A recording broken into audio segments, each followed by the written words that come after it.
Hey, sure. Is everybody else too scared? I feel like I'm really close to you. Everybody else. You got a bite or what? No, but everybody else is super far away. Anyway. That's the good news.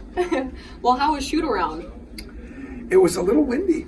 You know, I'll be honest with you. Last time we had no wind and it was probably 10 degrees warmer. It was 50-some degrees and a little windier than I thought, but it's supposed to be nice tomorrow. And whatever it is, it's the same for both teams. But heck of a day. I went over there at 12, been there all day and toured the ship and had 2 practices. And it's all good. It's all good.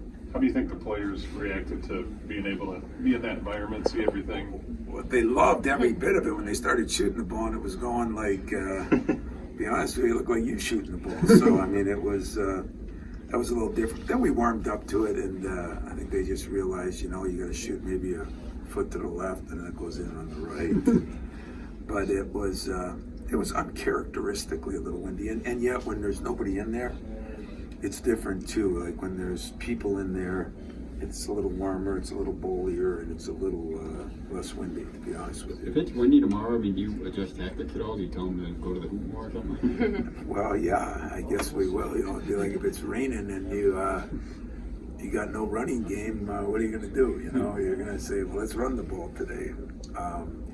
I don't know, you know, we'll adjust a little bit to things, but I'm not really worried about it. I'm not going to lose any sleep over it.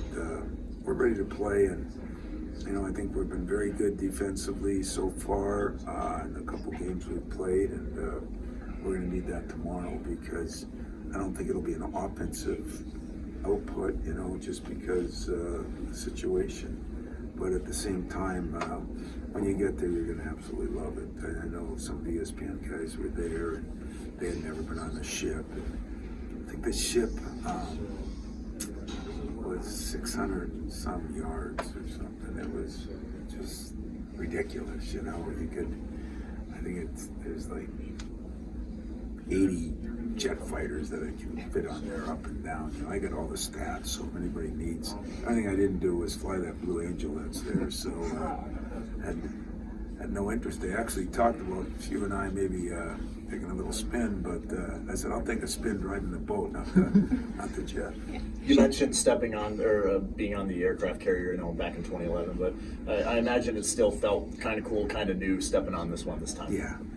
I'm telling you, there's nothing like, I mean, got a chance to meet the captain, who is a woman from Milwaukee, Wisconsin, Packer fan, so her and I hit it off good. And we both kind of sobbed because of the seasons we're having, but she was great and gave me a lot of insight on things. It was, it was just as special and more special, you know, seeing the sailors and the different people.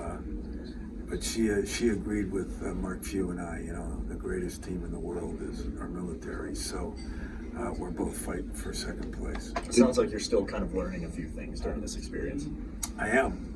You know, I think every time you participate in one of these things, and you know, Mark Hollis is with us, and he started it, and Coach D's with us. So we got all the guys from 2011 here, but.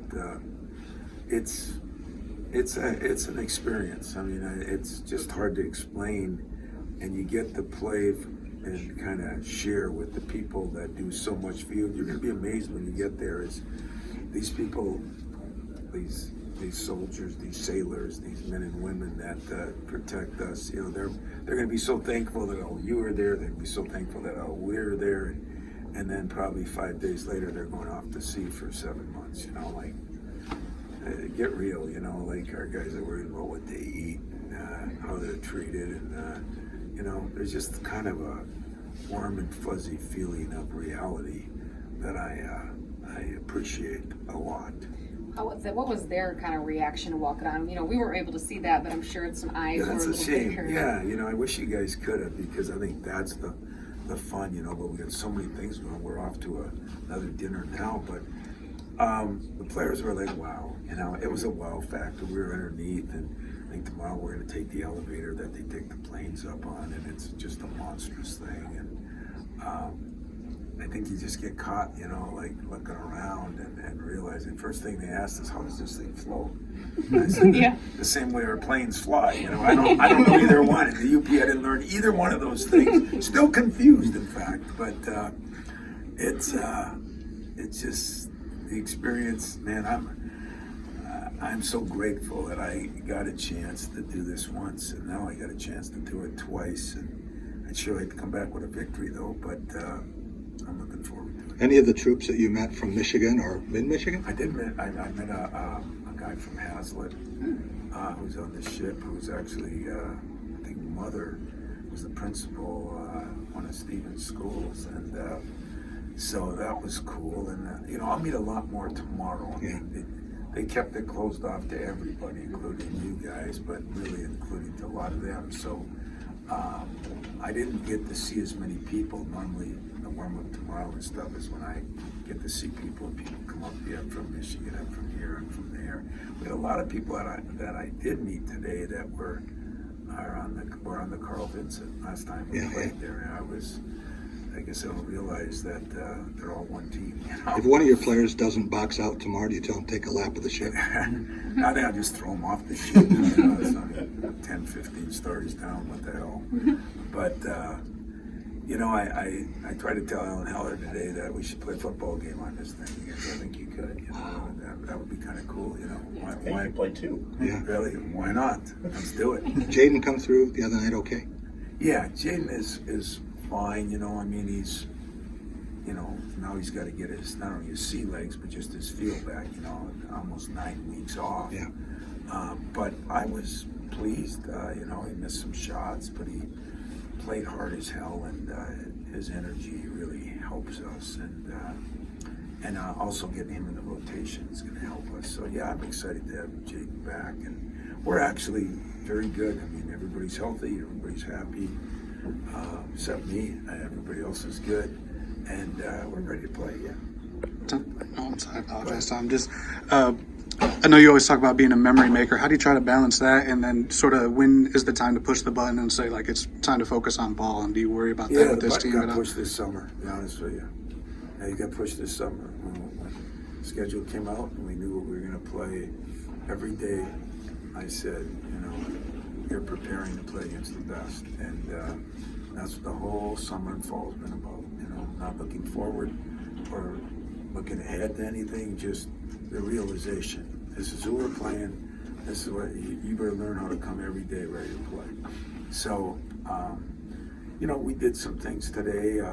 Last night we didn't do much. Today was, we had some walkthroughs in here, but it's not like we come here to sightsee. We got to spend a little time on the ship, and that was awesome. That was educational in itself. But we're not. It's not like we've been out screwing around. We didn't go to the zoo. We didn't go to the beach. We didn't go to surf. We didn't. We came here to play a game, and yet play a game in front of people that sacrifice a hell of a lot more than we do. And I think that's what I've been trying to tell our players. Take that in when you go there. Look around. You go there tomorrow. Look around, and you see those people that. As they say, there's 5,000 on that ship, and they'll be heading out. I think their last mission was 7 months, and it's just hard for us to figure. It's good to have Wojciech here. His wife's here. His wife was actually stationed on this base, and of course Doug knew a lot about the ships, and he asked more questions than the rest of us. But we went up where they what do they call that? Where you UP, the bridge, yes, the bridge, or a UP version where they drive the damn ship. It's the same thing, So we got to go up there, which is like sacred ground, and it was cool. Is Austin's brother here? Because he was here last time. He mentioned, you told us that before you guys left, and that's, we wanted the guys to feel that appreciation because of, the sacrifices. Yeah, he was here last night. He spent some time with us. He's coming back. So Austin's brother was here, and don't know, everybody's here. I think it's, this is great for our university too, I mean, I think there are 1 million donors here. I mean, whatever tickets we had, they went to the families and to our donors. And I think it's a great place to rally people, everybody's a little bit excited after the football win. And, we got an event like this. This is the cool things Michigan State does. And there's a lot of cool things Michigan State does. And I'm glad I'm a part to spread the good news. Of all the big time games you've coached in, where do you think this ranks among them? Well, Roy Williams and I were talking when he came last year, and because we had talked about doing it again, and he said then it was the coolest thing he's ever done. Big games. I mean, first of all, we're playing the second-ranked team in the country, first in some polls, and second of all, the platform we're playing them on. Memory makers are done by experiences you have, and yet they really get helped if you play well and win. And so I'm hoping to do both,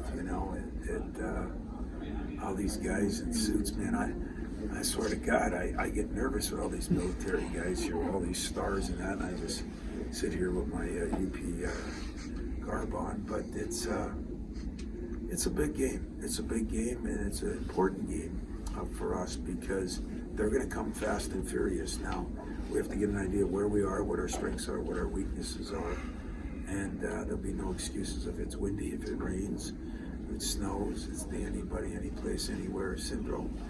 And I'm just looking forward to the opportunity. And I'm really happy that all you got out here, because I think you're going to appreciate, number one, the venues and what we try to do at our place. We spend a lot of time there before practice, FaceTiming some recruits and that, like this is what we do here. But I'm also excited because I think you're going to have a different view. Those of you that don't have a parent or a brother or sister that's in the military, you're going to have a better appreciation when you think about, how you get into those bunk beds. They're this hard part, and you slide in, you don't crawl in, and how you live like that for months and months. It's really eye-opening. It's really a shame, and I don't do a good enough job myself in helping all those that come back from war in the military, and we don't treat them with the dignity and the respect that they deserve. And it's times like this that hopefully we can bring some of that. So all your writers or all you are in the news, find the good side of this, because it's pretty special people that put it on, and give credit to our university for wanting to participate in something. Tom, how much does something like this help you in recruiting? You can say, hey, we're the only ones been on the carrier, been in the Champions Classic or whatever. Some guys nowadays, I mean, unfortunately, it's about how fast they get to the NBA, or something. But guys I want to recruit, I hope it helps a lot, because that's what I said to each one of them. We're going to do stuff a little different. If it fits you, come on. If it doesn't fit you, sayonara. I don't want you. Because I appreciate, these aren't gimmicks, like some people, even in our state, act like they're gimmick game. I'm not one gimmick part of this. I mean, Mark Few, when I called him and said, listen, he said, what should I do? They offered me it. I said, are you kidding me? I said, you better jump on it now, because UCLA is coming right around the corner. And he said, it was that cool and boy, immediately. And he said, today, man, I'm so glad I did it. We don't realize and appreciate. And he has the same appreciation already for the military. And, you guys remember I went over to Kuwait twice. I did some other things to Germany. For a guy who's never been in the military, I've spent a little time there and respect the hell out of what they do. Anything else, guys? Thanks, Tom.